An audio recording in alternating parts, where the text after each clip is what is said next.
राधे राधे मेरे प्यारे दोस्तों, स्वागत है आपका दिव्य गीता संदेश में। आज हम एक ऐसी कहानी शुरू करने जा रहे हैं जो हमारे मन की गहराइयों को छुएगी। ये कहानी हमें अपने भीतर झांकने का मौका देगी, हमारे डर, हमारे गर्व और हमारे सच को समझने का रास्ता दिखाएगी। ये गीता की कालजयी बातों का सार है, जो एक युद्ध के मैदान से शुरू होती है लेकिन उससे कहीं आगे जाती है।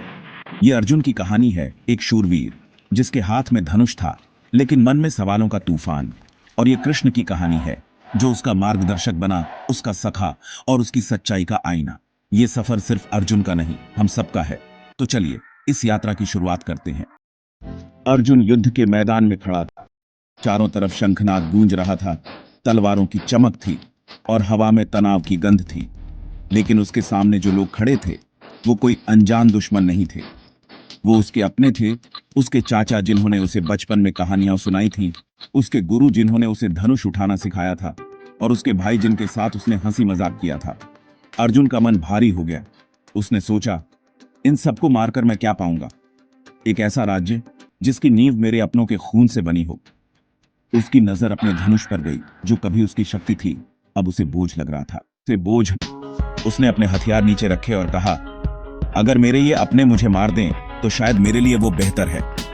कम से कम मेरे हाथ खून से नहीं रंगेंगे। उसकी आवाज में दर्द था, जैसे कोई बादल जो बरसने को तैयार हो लेकिन अभी रुका हुआ हो। वो अपने रथ पर बैठ गया, चुपचाप, जैसे कोई पेड़ जो आंधी के आगे झुक गया हो। उसे लग रहा था कि यह युद्ध उसकी आत्मा को तोड़ देगा।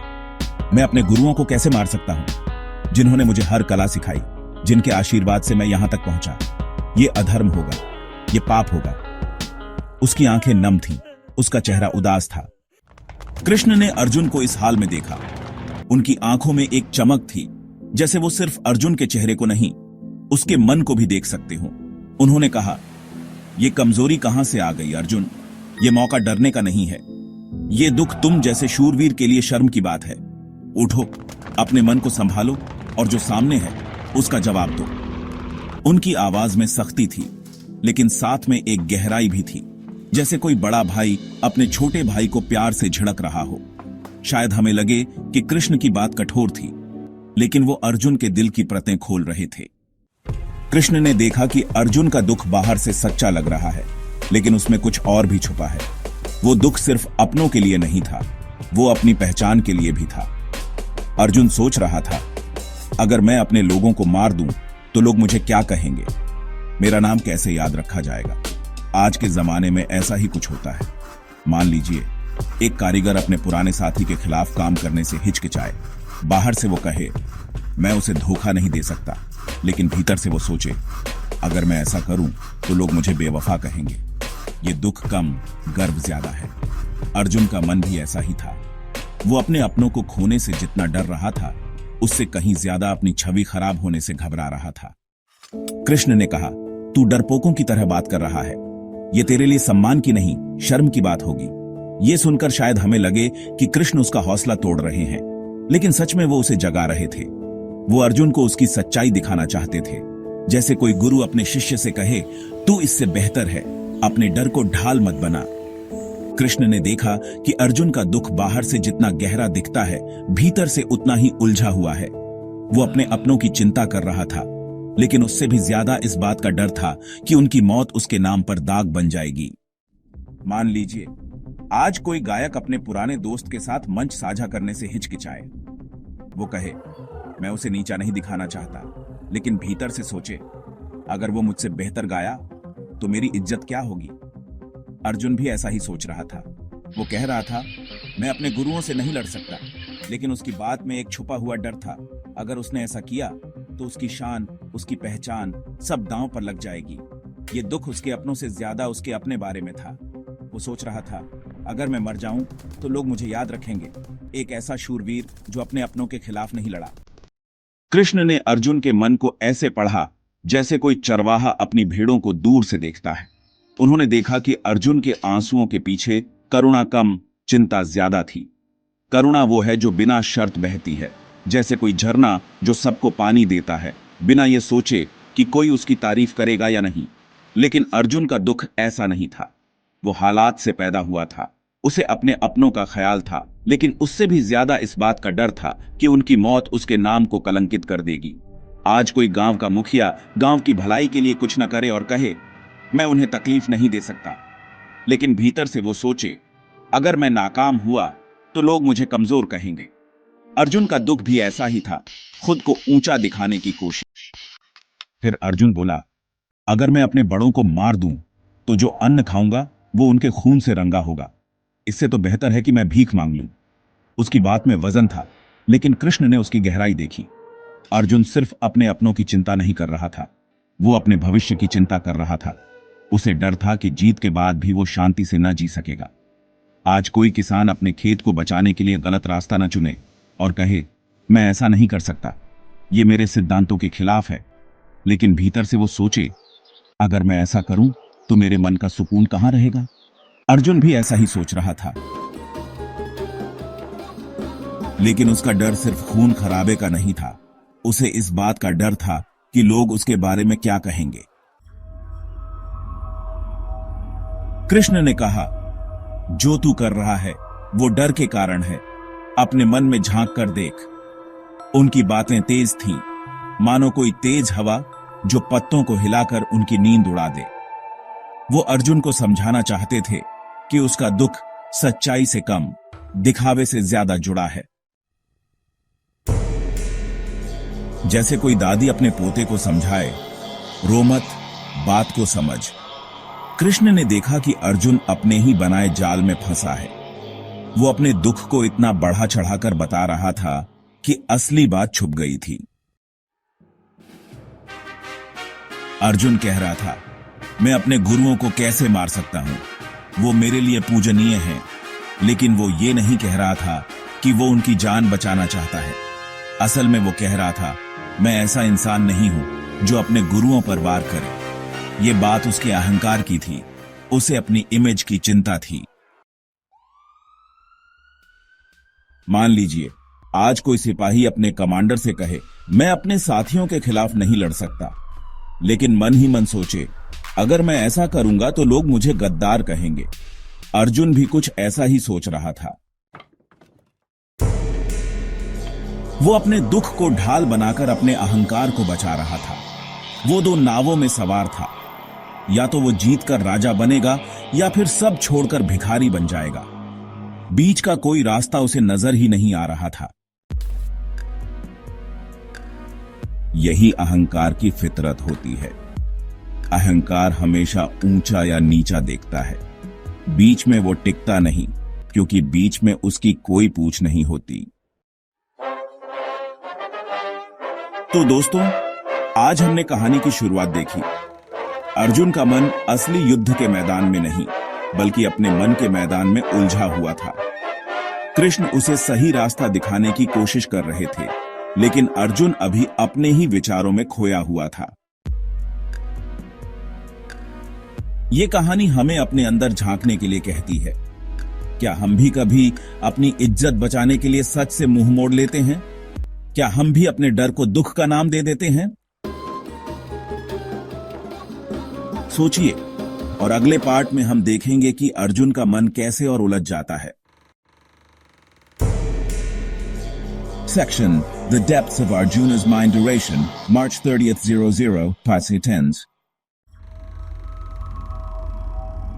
पिछले एपिसोड में हमने अर्जुन को युद्ध के मैदान में देखा, जहां उसने अपने हथियार डाल दिए थे। वो अपने परिवार वालों को मारने के ख्याल से डर रहा था और उसने कृष्ण से मदद मांगी थी, लेकिन वो अपनी जिद पर अड़ा हुआ था। कृष्ण ने उसे समझाने की कोशिश की, लेकिन अर्जुन अपने ही विचारों में उलझा हुआ था। आज हम इस कहानी को आगे बढ़ाएंगे। हम अर्जुन के मन में चल रहे विचारों को समझेंगे और देखेंगे कि कृष्ण उसे क्या समझाना चाहते थे। इस सफर से हमें भी कुछ सीखने को मिल सकता है। अर्जुन का मन टूटा हुआ था। उसने कहा, अपने गुरुओं को मारकर मुझे क्या मिलेगा? जो राजपाट मिलेगा वो मेरे अपनों की जान लेकर मिलेगा।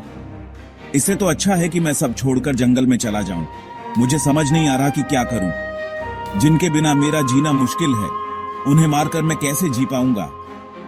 हे कृष्ण, मेरा मन उलझन में है, मुझे रास्ता दिखाओ। मैं तुम्हारे आगे हाथ जोड़ता हूं। उसकी बातें सुनकर ऐसा लग रहा था जैसे कोई नदी अपना रास्ता भटक गई हो। लेकिन उसकी बातों में एक अजीब सी बात थी। वो मदद तो मांग रहा था, लेकिन अपनी शर्तें भी रख रहा था। वो बार बार कह रहा था, मैं अपने लोगों को नहीं मार सकता, ये मेरे बस की बात नहीं है। ये कुछ ऐसा था जैसे कोई मछुआरा तूफान में फंसकर अपने साथी से कहे, मुझे नहीं पता इस तूफान से कैसे निकलूं, लेकिन मैं अपनी पुरानी नाव नहीं छोड़ूंगा। अर्जुन कह रहा था कि उसका मन भटक गया है, लेकिन फिर भी वो अपनी बात पर अड़ा हुआ था। अगर उसे सच में कुछ समझ नहीं आ रहा था तो उसे चुप क्यों नहीं रहना चाहिए था। उसे बस इतना कहना चाहिए था, मुझे कुछ समझ नहीं आ रहा, तुम बताओ। लेकिन वो अपनी जिद पर अड़ा रहा। ये उसके मन का एक खेल था। बाहर से वो परेशान दिख रहा था, लेकिन अंदर से अपनी ही चलाना चाहता था। आजकल ऐसा बहुत होता है। मान लीजिए कोई पहलवान अपने कोच से कहे, मुझे नहीं पता कि इस हार से कैसे उबरूं, लेकिन मैं अपने पुराने तरीके से ही लड़ूंगा। वो सलाह तो मांग रहा है, लेकिन अपनी शर्तें भी रख रहा है। अर्जुन भी यही कर रहा था। वो कृष्ण से कह रहा था, मुझे रास्ता दिखाओ, लेकिन साथ ही यह भी तय कर रहा था कि वो क्या नहीं करेगा। ये दोहरी बात थी, एक तरफ परेशानी का दिखावा, दूसरी तरफ अपनी जिद। यही अहंकार की आदत होती है। मन चाहे कहे कि वो रास्ता ढूंढ रहा है, लेकिन अहंकार कहता है, मुझे सब पता है, बस थोड़ी मदद चाहिए। इस समय कृष्ण का ज्ञान एक प्रकाश स्तंभ की तरह चमकता है, जो भ्रम के कोहरे के बीच स्पष्टता का मार्ग प्रदान करता है। उनकी अंतर्दृष्टि न केवल गहरी है, बल्कि कालातीत भी है, जो युगों युगों से मार्गदर्शन प्रदान करती है। कृष्ण ने अर्जुन की इस उलझन को समझा। उनकी नजर ऐसी थी जैसे कोई दीपक अंधेरे में रास्ता दिखा रहा हो। वो हल्के से मुस्कुराए। ये मुस्कुराहट थोड़ी अजीब सी थी। अर्जुन का चेहरा दुख से भरा था, उसकी सांसें तेज चल रही थीं और कृष्ण मुस्कुरा रहे थे, लेकिन उनकी मुस्कुराहट में एक गहराई थी। वो अर्जुन के मन की बात समझ रहे थे। अर्जुन कह तो रहा था, मुझे कुछ समझ नहीं आ रहा, लेकिन साथ ही ये भी कह रहा था, मैं अपने लोगों को नहीं मारूंगा। उसकी बात पक्की लग रही थी, लेकिन उसका मन डर रहा था। कृष्ण ने इस दोहरेपन को समझ लिया। वो इस बात पर हंस रहे थे। बाहर से पक्का फैसला, अंदर से हारा हुआ मन। आजकल ऐसा बहुत देखने को मिलता है। कोई नाविक अपने दोस्त से कहे, मुझे नहीं पता इस नदी को कैसे पार करूं, लेकिन मैं अपनी पुरानी पतवार तो नहीं बदलूंगा। वो मदद तो मांग रहा है, लेकिन अपनी शर्तें भी रख रहा है। अर्जुन भी यही कर रहा था। वो कृष्ण से कह रहा था कि वो उलझन में है, लेकिन साथ ही ये भी कह रहा था कि वो ऐसा नहीं करेगा। ये उसका डर था, जो बाहर से पक्के फैसले के रूप में दिख रहा था। कृष्ण ने यह बात समझ ली कि अर्जुन अपने ही विचारों में।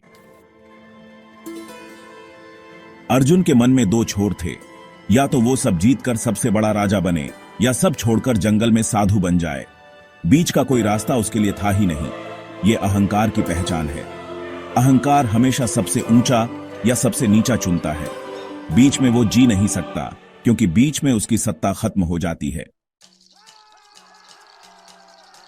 मान लीजिए आज कोई सौदागर सोचे, या तो मैं सबसे बड़ा व्यापारी बनूं, या सब बेचकर गंगा किनारे चला जाऊं। वो साधारण जीवन जीने की बात सोच भी नहीं सकता। अर्जुन भी कह रहा था, या तो मैं सब जीत लूं या जंगल में चला जाऊं। उसकी ये बात त्याग नहीं थी, ये अहंकार का दूसरा रूप था, जो उसे हर हाल में सबसे अलग रखना चाहता था। एक कहावत है, अगर मुझे सोने का तख्त न मिले तो मैं कांटों की सेज चुन लूंगा।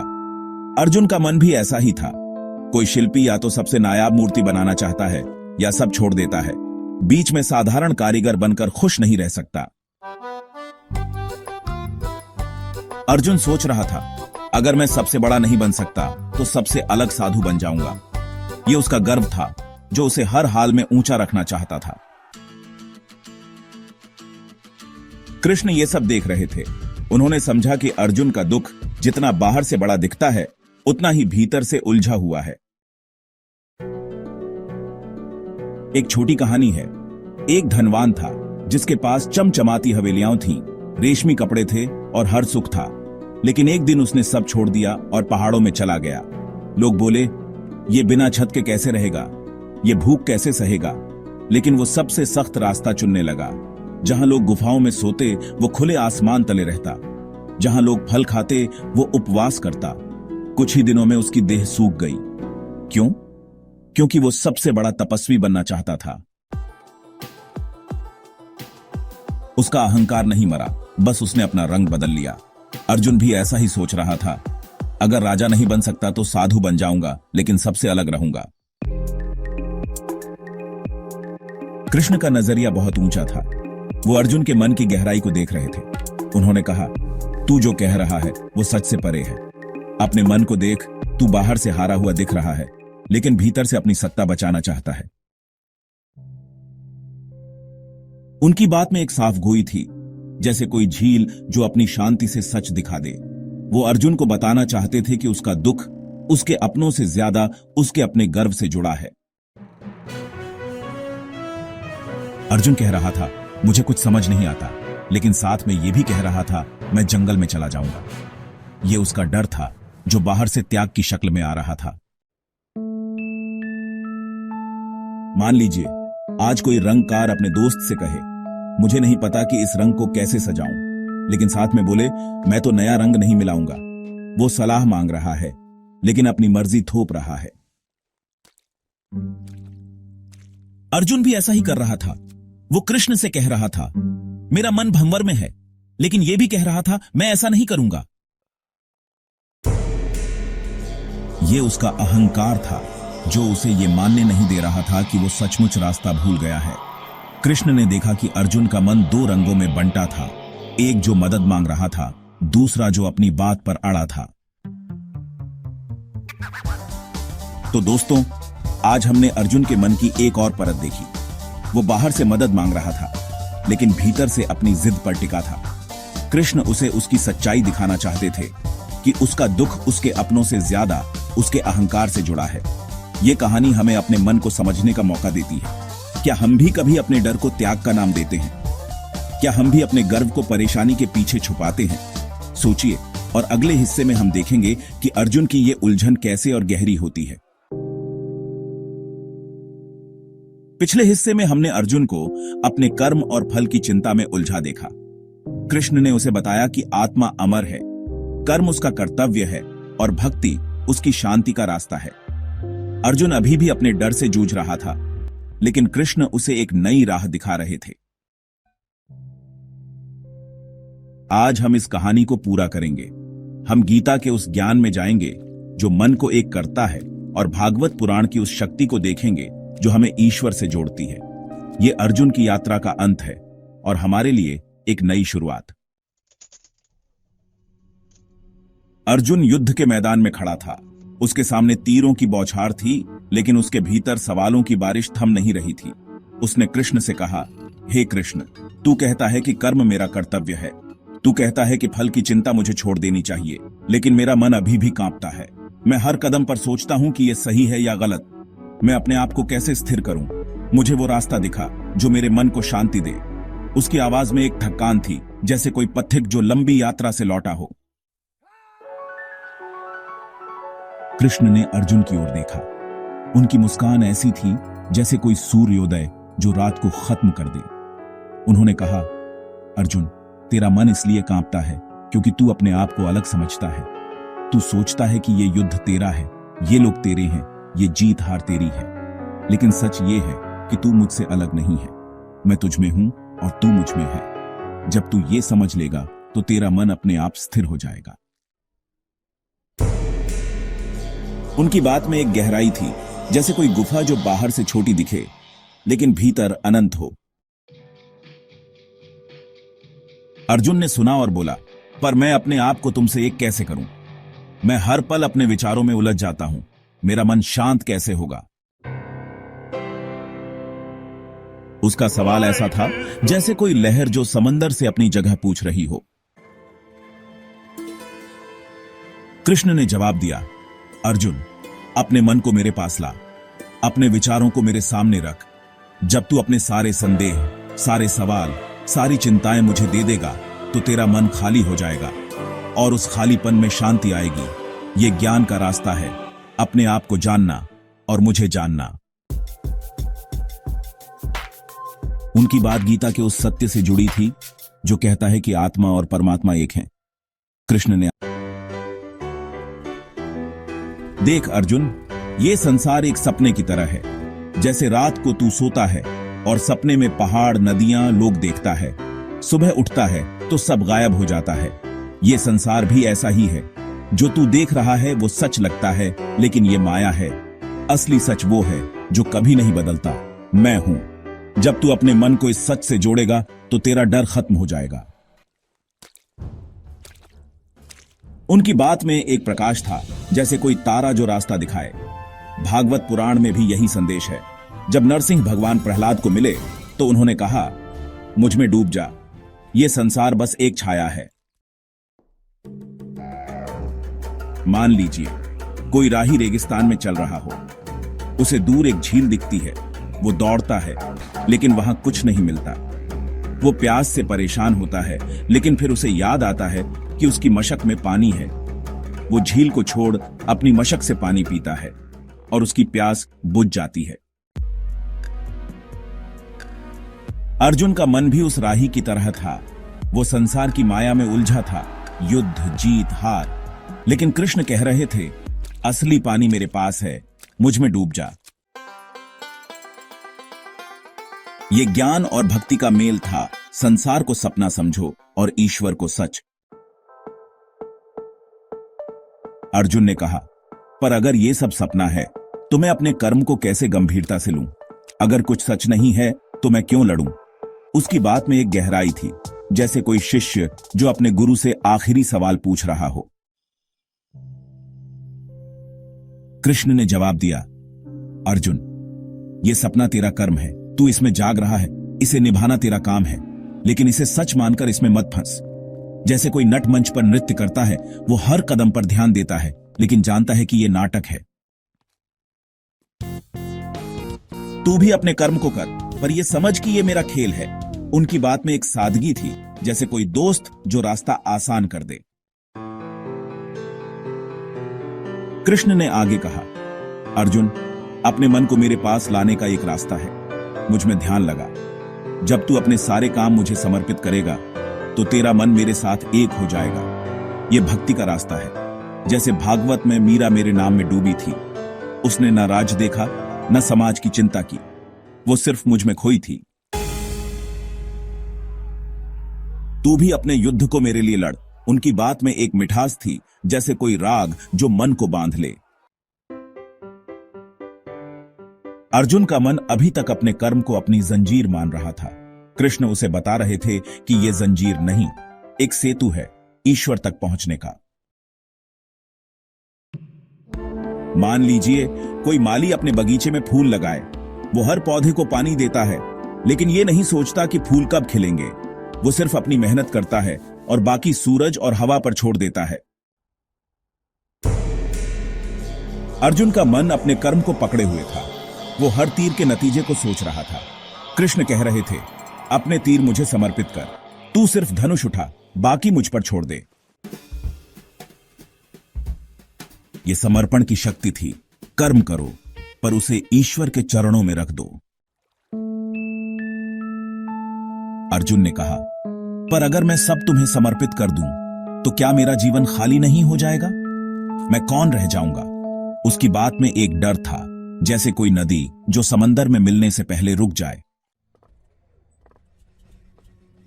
कृष्ण ने जवाब दिया, अर्जुन, तू खाली नहीं होगा, तू मुझ में पूरा हो जाएगा। जब तू अपने आप को मुझ में डुबो देगा तो तुझे लगेगा कि तू कभी अधूरा था ही नहीं। यह मेरा वादा है। उनकी बात में एक भरोसा था, जैसे कोई माँ जो अपने बच्चे को गले लगाए। भागवत में जब सुदामा ने कृष्ण को सब सौंप दिया तो वो खाली नहीं हुआ, उसका जीवन समृद्ध हो गया। कृष्ण ने आगे कहा, अर्जुन, मुझ में विश्वास रख। जब तू मुझे अपना सब कुछ दे देगा, अपना युद्ध, अपनी चिंता, अपना मन, तो तुझे वो शांति मिलेगी जो तू ढूंढ रहा है। ये ज्ञान, कर्म और भक्ति का संगम है। अपने मन को मेरे साथ जोड़ और फिर देख, ये युद्ध तेरा बोझ नहीं, तेरा रास्ता बनेगा। उनकी बात में एक आलोक था, जैसे कोई दीपक जो रात को दिन बना दे। अर्जुन का मन धीरे धीरे खुल रहा था। वो समझ रहा था कि उसकी सारी उलझन इसलिए थी क्योंकि वो अपने आप को अलग मान रहा था।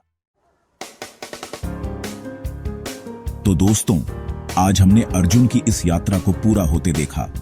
उसका मन सवालों से शुरू हुआ और कृष्ण ने उसे ज्ञान, कर्म और भक्ति से जोड़ा।